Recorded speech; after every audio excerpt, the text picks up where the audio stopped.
हो ना. बघ बघ कसा बायकोला मॅडम बोलतोय तो. अगं बाई,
अरे बापरे, पाणी आलं असेल. अर्पिता पण नाहीये. कविता, ए कविता, अगं 5:30 झाले, पाणी आलं असेल, उठ ना. कविता, ए कविता, अगं उठ. अगं पाणी आलं असेल, अगं आपल्यालाच भरायचंय. आता अर्पिता नाहीये आपल्यासाठी राबायला. उठ उठ कविता, उठ. झोपू दे ना मला.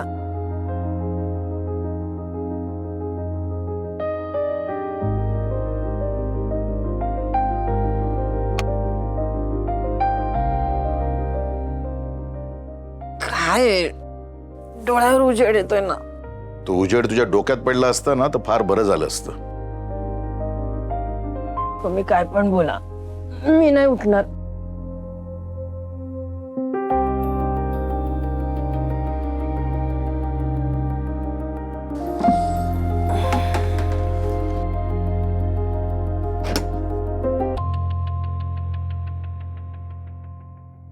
बाबा बाबा बाबा बाबा काय करताय?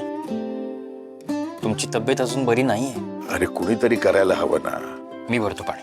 अरे मी घेतो, तुम्ही आराम करा.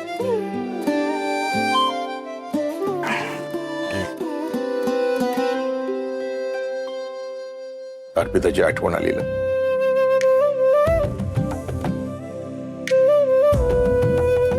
आपली झोपमोड होऊ नये म्हणून हलक्या पावलांनी पाणी भरायला जायची ती, आणि पाणी भरून घरी यायची. आपल्याला कळायचं पण नाही बाबा. आपला नाश्ता, चहा ह्या सगळ्या गोष्टी झाल्या की मग तिच्या डब्यांची तयारी करायला घ्यायची. मग भाज्या आणायला मार्केटमध्ये जायची. आणि आपण निवांतपणे झोपायचो. आपल्या सवयी बिघडवल्या तिने बाबा. सकाळ झाली की बाबा उठा, दादा उठ, चहा तयार आहे. तिच्या आरोळी बरोबरच आपल्या दिवसाची सुरुवात व्हायची. आता अर्पिता घरात नाहीये ना, तर हे सगळं चक्रण असं थांबल्यासारखं वाटायला लागलंय. सगळ्यांना जोडून धरणारा तो धागा कुठेतरी निसटलाय. असं वाटतं की सगळं आता विस्कटून गेलंय. नचिकेत, मला खरंच कळत नाही काय भविष्य असणार आहे आपल्या घराचं. बाबा तुम्ही बसा इकडे. इकडे बसा बसा बसा. आधी शांतपणे बसा.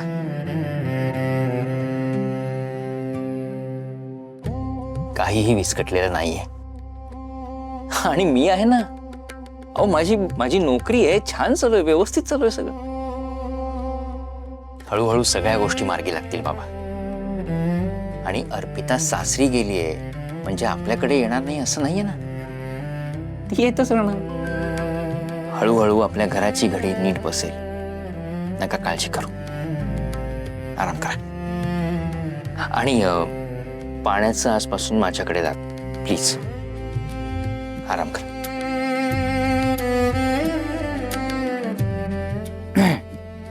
आलोच बाबा. कशी असेल माझी अर्पिता? त्या नवीन घरात तिचं स्वागत कसं झालं असेल?